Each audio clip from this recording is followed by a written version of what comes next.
This is Tom Rust for TRSB Sports Podcast. Today, once again, delighted to be joined by undefeated professional boxer Jordan Purkiss. How you doing, mate? Very well, Tom. Thanks. Yourself? Yeah, all good, mate. Apart from a few technical problems, all good. That's right. I was going to say to you, mate, what happened to Arsenal last night? I got nothing. Can't say nothing. What can I say? But yeah, it happened. It's still close though. Yeah, mate, that's going to be a great finish to the season. Do you reckon you're going to get the top four, or the fourth spot? I'd like to think so, but if we choke like that, it doesn't look likely, does it? And who do you think will win the Premier League? I still think City, and I think they'll win it next year as well. Yeah, they're looking good. To see De Bruyne the other night, banging in four goals? Yeah, ridiculous. And I think I don't know if it's actually true or not, but saying Haaland's definitely going there as well. So yeah, I think that's done and dusted, isn't it? That that's what I'm saying. So imagine power and strike force. Oh, mate, yeah, it's going to be incredible. And I think you're running as well. You've got some tough games. I mean, you've got Everton. Is it the last game the season? Yeah, we got. Yeah, it's easier for Tottenham run than us, I think. So, but it looks like we're going to choke already. So, well, mate, I'm a Manchester United fan, so it's either going to be Liverpool that win the league or Man City. So it's a lose, whatever happens there. But mate, I just want to cast your mind back to a few weeks ago. It's the first time you've been back on the channel since the Tyson Fury fight. Would just like to get your thoughts on it. Obviously, a huge event, at Wembley in front of 94,000 people. I take it you watched the fight. I was there with my girlfriend. Yeah. Oh, it was a proper good atmosphere, to be honest.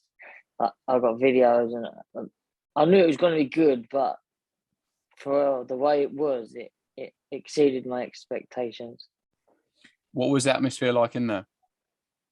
Literally, I didn't see. Apparently, there was a few fights in there, but I didn't see any trouble or anything. It's the first Frank Warren show I've been to that there wasn't really any trouble that I could see, and everyone was friendly. People was talking to each other that didn't know each other. It was just they were all singing and everything. It was just proper good, and we both enjoyed it. So yeah, it was really good. And what did you make of the finish?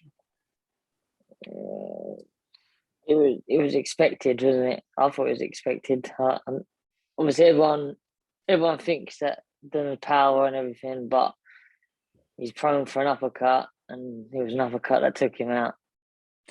And what did you think of Whyte's performance? Because for me personally, never really got into the fight. He was throwing some big shots, but Fury sort of just, he saw him coming a mile away, in my opinion.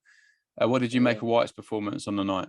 Yeah, I thought the same. I thought he was going to come out all guns blazing, but he was a bit reserved, and then he'd every now and then try and swing a wild bang, but literally never troubled him really, did he?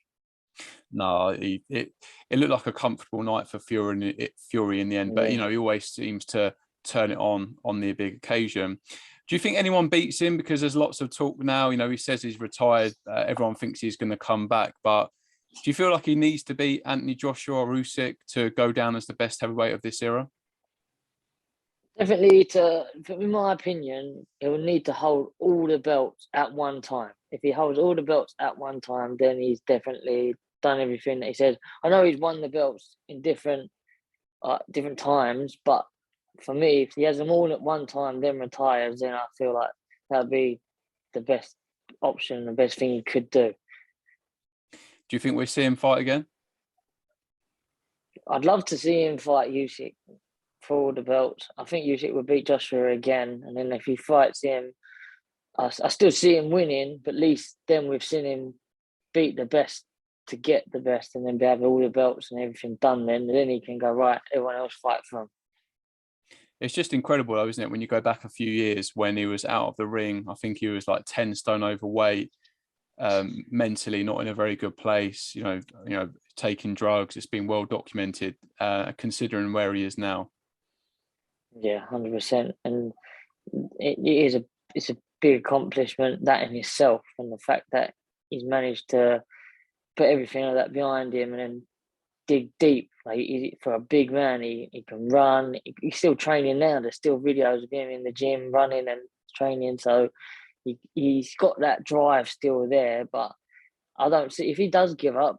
What's saying he doesn't go back to mental health issues again? I know he's saying he's got his family and things, but it was the boxing that got him back out of that hole. So it's the boxing that could get him back in that hole. So we'll have to see. Yeah, I think I've seen videos where he says that whether he boxes or not, he needs to train every day to keep mentally, well, stay in like a mentally good place. But whether he does or he doesn't, I suppose we've all got our opinions on whether he is the best heavyweight of this sort of generation. But yeah, mate, at Wembley in front of 94,000, absolutely incredible. And for you to be there as well, you must have had a great night. Oh yeah, it was so good, so good.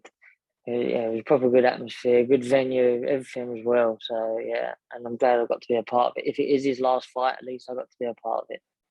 And mate, looking at your boxing career, as I said at the beginning, undefeated, 3-0.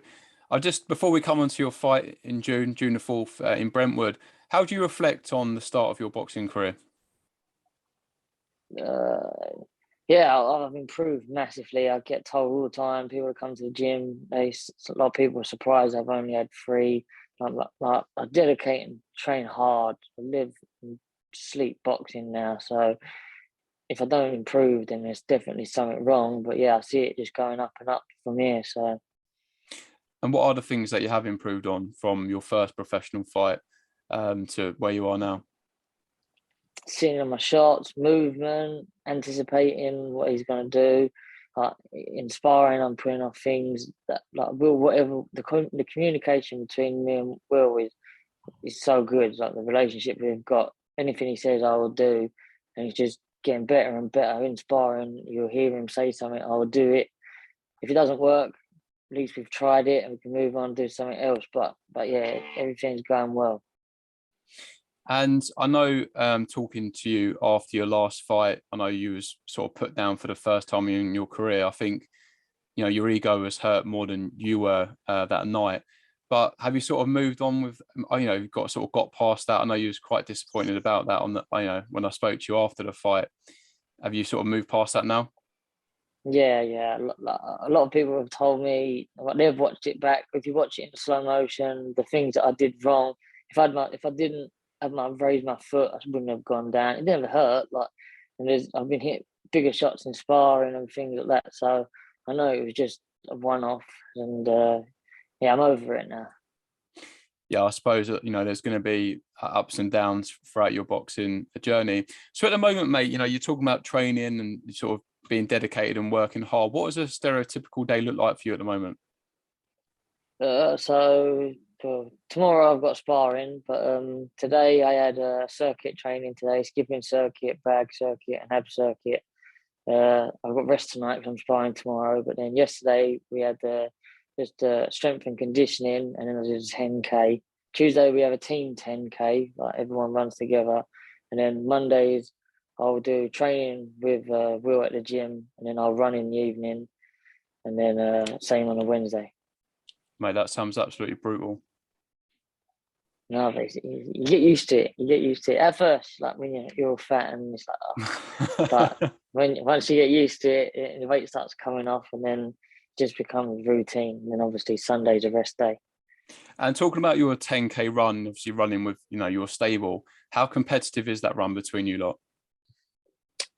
So the first one, Hara, like it was meant to be a team 10K run together, but Hara texted Will and was like, "Oh, I'm going to do it on my own because it won't do nothing for me." So the first one, I purposely beat Hara just so that I could set his ego down a little bit. But then the following week, he did beat me, and then I've been running with the team, but he keeps bringing it up, saying, "Oh, Jordan, coward, ducking out of it." But it's meant to be a team 10K. I did a 10K on my own yesterday, then I'll do it fast. With everyone else, you get to talk, like find out things what they're doing in their life, and it just makes things nicer for the stable. And running, of course, is a big part of your training. How natural does it come to you? Well, before boxing, I was actually a runner for Essex, did cross country, 1,500 and 800 meters and things like that. So that was one of the reasons I got into boxing was because of my running. But yeah, you need it, trust me, big time. the ring, like you get that little extra bit more if you do your road running and your tracks and your Leon C stairs and things like that. So it's a big part of it. A lot of people don't agree, especially heavyweights, but if you don't run, you'll get found out. And what are you running 10K in? Not that fast. I think yesterday was about 44, I think, something like that. But the fastest I've done is like 39, 41, something like that. Yeah, but that's after doing other bits and pieces as well. Yeah, I suppose. Yeah, could look at it like that. Yeah. And what about the nutrition side of it? Because of course, you're not only, you training, obviously you need to, look at your food because of course you've got to make weight. How do you manage that?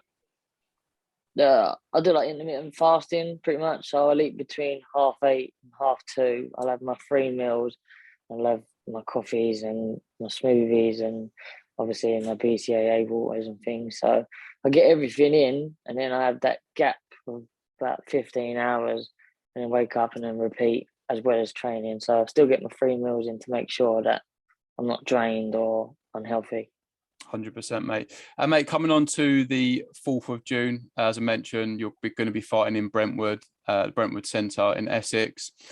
Just talk to us about the fight, because I understand from talking to you yesterday, your opponent's changed as well. Yeah, it was. I think first of all, it was meant to be Jack Dwyer. I don't know how you pronounce his name, but that was meant to be at Superfly, but something happened, and then he's not going to be my opponent now. Then it's changed to Stephen Maguire at the weight above bantamweight. Yeah, we found out I think Tuesday last week, and yeah, so just preparing now for a southpaw. I watched a few things on him, and his game. He's a game lad, and he'll come forward. He's not the best boxer, but he'll keep coming, so it'll make me think. I was going to ask you, how much do you know about him, and what have you sort of got to be wary of, come fight night? The fact that he keeps throwing, like he's beat his last opponent comfortably. He only lost 1 round, but I had him winning all the rounds. And then he had a loss before that, and then he knocked someone out the one before that. So he might have some power, but it's just the fact that he'll throw, but he'll come square on, and he'll just try and spoil the work. But I can deal with people like that. It is what it is, and then on the day we'll just see what happens. If it doesn't work the first round, we'll go back. We'll tell me try this, and we'll try that. But yeah, it is what it is. And I take it the hand has recovered nicely, because I remember last time we spoke, you was all bandaged up. Yeah. In the end, I had 4 casts in 5.5 weeks. Don't get me wrong. There's sometimes little niggles with it, and it's sometimes not. It's not as strong as it was, like lifting up things and clenching things. But it is what it is, and then it's just gonna be a process to build back up. But it hasn't affected me anyway. Only thing that did affect was like 3 weeks of no sparring. So now we're trying to play catch up, doing about 3 spars a week. So yeah, it's not too bad.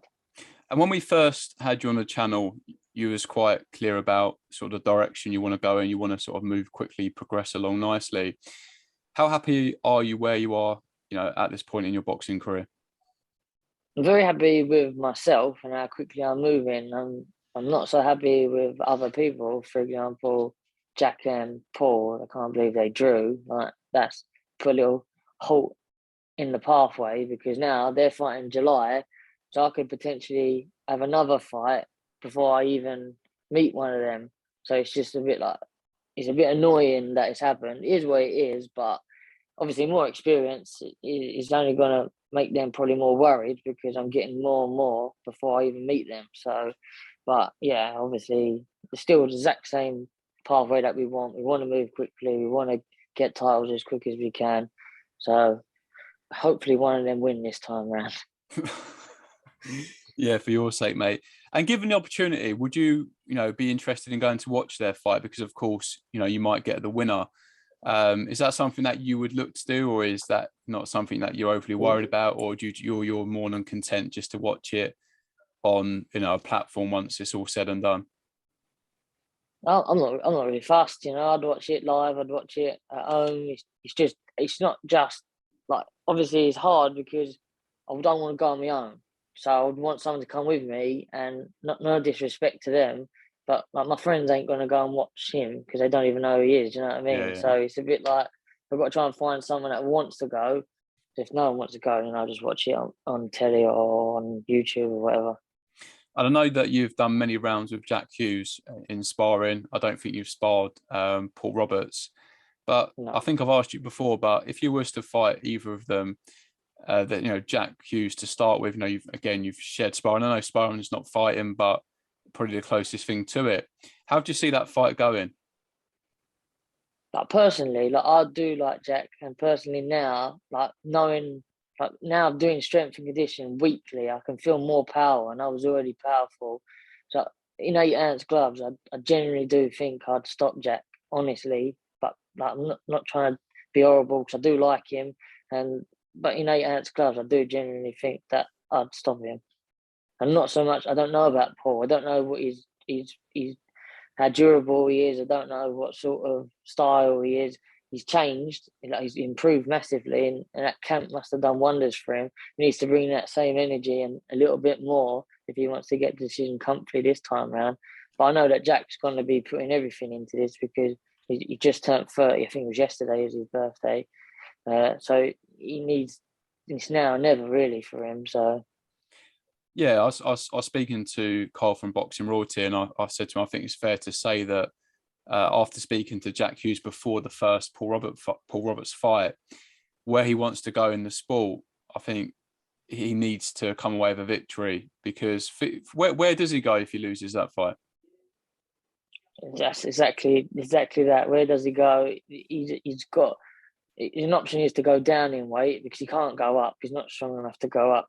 So if he goes down in weight, but then there's some really good flyweights, and if he, like, no disrespect to Paul, but obviously records doesn't suggest how good you are. But some of the people he's lost to, if you can't get him out of the way, then he's not really going to beat some of the top levels in the flyweight. So then it would be probably have to retire. And do you feel like maybe people maybe underestimated Paul Roberts going into that fight? Because again, if you look at his record before the fight, you probably would suggest that Jack Hughes was the favourite going into it. But I think he surprised a lot of people on that night. Yeah, yeah. It surprised me. I'm not gonna lie, it surprised me. I thought Jack was gonna win. I thought it was gonna be an easy win for Jack. Even me and Jack sparred. We'd have a laugh about it sometimes in the gym, saying, "Oh, be an easy one for you." Then, but it wasn't. He's a lot better than his record suggests. He's obviously trained hard, dedicated hard. He's had good sparring, or he might have had good sparring. It looked like he had. So yeah, he brought come for the upset too. But this time around, it's different, neutral ground now. So let's see what happens. Who do you favour going into that rematch? Just going off of people opinions, I I when I watched it, I originally thought Jack won, but now I've spoke to a lot of people. They all said Paul won. I've watched it back, and I can see Paul winning it. But as I said, if Jack puts absolutely everything into this, I know that he's still quite a long way away. But I know he's not fully involved in training right now. If I was fighting for a title, I'd have a 10 week camp minimum, and he's not. He's not even he's still drinking what's that energy drink that he drinks. He's still drinking them. If I was fighting for a big title, I'm not touching shit like that. I've got to be fully dedicated because then I can say at the end of it, if I lost, I did absolutely everything I could to get the win, and the better man won. So that's my opinion. Is that why it's so important for you to train as hard as you do? Because you don't want to go in there on fight night thinking maybe I could have done more, maybe I could have run a bit harder, done a few more extra sessions. Yeah, that's exactly it. You speak to anyone in my gym, they say how hard I train, but that's how the mentality I have. If I lose, at least I've done everything I could, and then the better man won. I'll shake that person down and say, "Yeah, you beat the best me. Well done." And you're only human. There must be days when you wake up and you can't be asked, or a 10K run. You know, at the moment the sun's shining, you know, and it probably makes you want to go for a run and do bits and pieces. But over December, January, when it's cold, it's wet, icy, how do you deal with the days where, you know, you're not as motivated and you don't want to put in the work? You just got to. You just got to. You can't be half-hearted. Like, I know there's so many times it's just pissing down with rain, and you think, I don't want to run in this, but you just think, what's my opponent doing right now? If he's raining, he's sitting indoors. He might be training hard. So you think, right, I've got to put everything in. I've got to go for this run. I've got to sacrifice not seeing my friends, my girlfriend, my family. I've got to sacrifice that to get where I want to be. There's a bigger picture. So you can do it all now. Later on, all the best stuff comes. Do you get many days like that, or are you someone that's generally always quite motivated to put in the work? So I literally now, every time I wake up before my alarm, I'm ready. I want to go. I like being at the gym. I still like being at the gym. I was there long today. I was watching sparring. Finished my session. I'm still there. Just it's my second home. I got really nothing else to do. You come home and then you're bored, or you got to watch a series and you watch it all and there's nothing else. So being at the gym, you learn things, you see things. It's just, if you want to do well, you need to be there as much as possible. And it must help them being in that environment, because maybe when you're not feeling it as much, or I don't know, you're tired for whatever reason, you've had hard sessions, a long week, it must be nice when you've got a lot of people around you, because, you know, running with people as well, it does give you that extra motivation. Yeah, that's exactly it. We like, there's a few of us. We just talk the whole way. If I was doing 10K on my own, it's so boring and repetitive, isn't it? Like, you got to listen to music. But when you're with that, you're talking about each other's lives, what they're doing at the weekend, where they're going, like what their opinions are, and things like that. So the time you finish, you don't even realize you've done it, and then you go out for food after, or go to like a cafe, and it's just like, it's a good day out as well. Get away from the gym sometimes. And away from boxing, when you do get some downtime, what do you enjoy doing? I go out with my friends and things like that. I sometimes meet some of my sponsors. I go around to my dad's in DRC and spend some time there, and then see his girlfriend and his son. So yeah, it's like just general things. But obviously, you're restricted. You can't drink. You can't eat after certain times, and watching your friends eat and stuff is a bit shit. But listen, it is what it is. Yeah, mate, when you get to fight night where you've put in all the hard work, because I suppose when you do get to fight night, that's almost like the polished version of yourself, but there is so much that goes on behind the scenes to get you to that point. Yeah, yeah, 100%, literally. And I know you're a popular young man. You know, you sold a lot of tickets for your last fight. How's it all going for this one? Oh, it's not so good. Like, there's some, No? like, my girlfriend's on holiday. We've got a few people that are going weddings. There's festivals.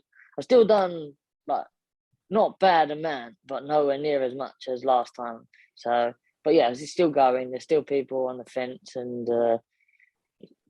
just, yeah, just is what it is. And how do you manage that side of it as well? Because I had who did I have on last week? The promoter John, that's actually putting on Yeah, the yeah, event in yeah. I watched Brentwood. that. Yeah, And yeah, no, because it's, I find it quite interesting about the, you know, the tickets, and depending on where you are on the bill, how many tickets you got to sell. How do you find it? Does it you know, cause you much pressure or stress? Or I know previously, you know, uh, you did sell a lot of tickets, but I suppose it is the time of year as well where there's a lot more going on. yeah. No, that's it. And it's a little bit further out. Last time it was probably in my old hometown, so I had a lot more people anyway. This time it's a little bit further out, but I still sold enough tickets to warrant fighting and things like that. It's just, obviously, it's not as much, but it's just another stepping stone, another fight to get me where I want to be. So it's not really that big of an issue. I've got enough people there to support me, and they're aware of who's coming. Same as my manager and Will. So it's all good. I suppose as well, mate, you know, you go into your fourth professional fight, you put on a good performance. There's going to be hundreds of people in there that don't know you. Overnight, you know, you're going to gain more followers and people that Yeah, want of course. to watch you going forward as well. What happens then if you are someone and you do agree to fight on a show? and you don't sell as many tickets as the promoter wants, do you simply not fight? See, I've never really experienced that before, but in the interview that like you had with John, he was saying that they would pay for it out their money or whatever. But I don't see that. That wouldn't probably happen in my opinion. Like, I don't know, but if that happened and you don't sell enough tickets, you wouldn't fight, would you? You wouldn't be able to, because you're not going to get paid. Your manager's not going to get paid. Your promoter's not going to get paid. Your trainer's not going to get paid. So it's not worthwhile, but I don't really know, because I'm not really in that situation. I've sold enough anyway, even this time round, to warrant fighting anyway. So, but as for other people, I'm not certain. Yeah, we were speaking as well because, of course, doing what we do, we've spoken to lots of boxers, and we've spoken to some fighters where we get them on, we do an interview and we put it out, and you'll tag them in, and some people won't maybe share it, won't put it Yeah, on their social medias, and for me, I just can't get my head around it because of course, we all watch, I don't know, the Furies and the Joshuas, etc., that are making millions of, but of course, for majority of people that are almost like on the undercurrent of that, that's not the case. And they've got I know that you're quite fortunate. I don't think you have to work. You can solely focus on your boxing, but for some people, that's not the case. They've got their job, their families, and then they've got to train in between that as well. So always it just amazes me that some people don't want to almost self-promote when you've got to sell tickets to fight. yeah, I don't understand it. I really don't. Especially, I see you said the same thing to John, but anything that anyone shares about me, I'll reshare. People comment things, or like I always put stuff up that I've done or training. Like, even I know people probably hate that I always put up my runs, but just so people are aware that I'm training behind the door, like what you can't see. So anything that anyone tags me in, I'll reshare. I'll tag other people in, my sponsors. I do all the same things for them. It's just, if you get them one person, that's just another person through their door. Then it works back for me. They will reshare stuff about me, and if they get someone that I don't know that sees me, they could bring a friend and tell a friend, and it expands from there. So you have to reply to people. You have to, like, even if you don't know them, it's just because they go, oh, that Jordan replied to me. He's a nice person. I'd like to see him fight. And he'll tell his mate, and then they might message me, and then it just goes from there. So yeah, I agree. Literally, you have to self promote as much as possible. Yeah, I feel like the day and age that we live in as well, with the social media at your fingertips, literally. 20 years ago, you didn't have the option to, have a Instagram account or Facebook or whatever, or, post your runs, your training. But I think with the social media that we have now, why wouldn't you want to jump Yeah, it on it? doesn't make sense. No, I don't, I just can't get my head around it. And I suppose as well, for the people that do sponsor you, and do put their time, their effort, and their money into you, it's nice for them to see that you are out there putting the work in. So because of Yeah, naturally, they want you to go as far as possible. yeah, that's what I say to them from the beginning. It's not a one way street, all give, all take. I say I want to make sure that I'm giving back, so that it's reciprocated, so that we've both got a good partnership. And I get along with all four of my sponsors. I'm going to see one of them tomorrow in the morning. I was with one of them yesterday. He was in McDonald's because nowhere else was open. We had to get a coffee, and there was so many chips and burgers everywhere. And Oh, mate. I was gutted, but he didn't get nothing to eat neither, so we just had coffee. But yeah, no, but like, it's good to keep on the same page. Make sure that you keep each other updated. Anything that they want posted, I will post. Anything I want posted, they will post. So yeah, it's a good way. Who are your sponsors at the moment? So I've got four currently. I've got DMR Electrical, who I met yesterday. He's an electrical firm. I went to college with him, and he's got his own business. Then I've got Brothers in Arts Tattoo Studio in Wickford, which is one of my dad's friends. He's a very good tattooist. He's done a lot of like famous people and things like that. I've got Bombers Caf that have been with me since Kazakhstan, and that's who I'm meeting tomorrow morning before sparring with a few of my friends. And then my final one, literally just come on board, is a Masters Osteopaths in Southend on Sea. My dad's girlfriend's brother's best mate's business. And they do a lot of like sports massages, PTs, and things like that. And he's going to get me in some massages before my fight, so that I'm all recovered and healed. Yeah, of course, mate. Because come fight night. Sorry, it's only you that can go in the ring, but of course, it's a big team effort to get you there. Yeah, of course, and that's it. And also, I was speaking to Bravos, which is like a boxing glove provider for British Boxing Board of Control, and I knew that the next fight is in red diamond boxing gloves, and that's what I did my thumb in. So when I was at the last show to watch one of Will's new boys, Kev, fight, I spoke to John and Abdul at the show, and they went, "I think we're having the red diamond gloves." So I used my initiative and started approaching glove manufacturers. Spoke to Revoce because I tried them on in the gym, and I said, "Would you be able to give me 2 pairs of gloves, and then I'll put your logo on my kit?" So they agreed, sent me out some new gloves, and yeah, there's another weight off my mind about my thumb. Yeah, no, 100%, mate. And like you were saying earlier, it works both ways. They send you a pair of gloves, and then you put them on your kit, and there's going to be a lot of people there. And just finally, mate, before I let you go, how important is it for you to box on different shows with different promoters to get your name out there? Honestly, I take any opportunity I can get. That's why I went Kazakhstan, because it's another exposure in another country for different people to see, and especially for people in England to see that I haven't got no fear. I'm not scared to go out of my comfort zone. So if you fight as many shows as you can, more people see you, more people notice you, and then hopefully the bigger you get, and then other people are, I want Jordan on my show, I want Jordan on this show, and then goes from there. Yeah, was that your second fight in Kazakhstan? Yeah, second fight Kazakhstan. Yeah, mate, it's good to go on the road and get some experience. But mate, Yeah, listen, coach. we appreciate you jumping back on from now up until the fight. We wish you all the best. And Thank you. if we can't be at the event, we look forward to catching up with you after. Yeah, of course, no problem. Perfect, mate. All right, then, mate. Well, take care, and we will catch up with you soon. All right, thank you, Tom. See you Cheers, later. mate.